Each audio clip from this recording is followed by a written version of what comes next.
So finally had a chance to get out and clean my windows.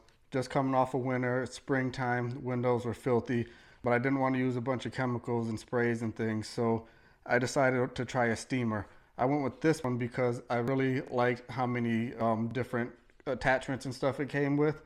But for this particular job, I only needed to really worry about this squeegee. So this is the first one that I really put to use. So I'm going to talk about this one mainly. It was really easy to use. Again, you just fill this thing up with water, turn it on, let it heat up. But I took it out and it did a really good job at lifting up all the dirt and grime that built up over the winter. And I used it both inside and outside.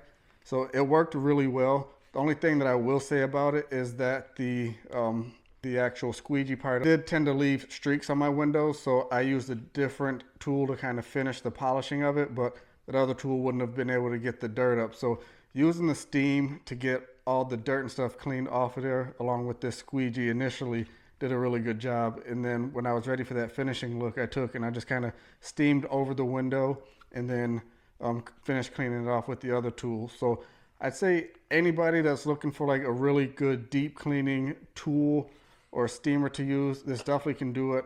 The only thing is just the squeegee might be lacking a little bit if you want that perfect, crisp, streak-free look. But I do really like the product.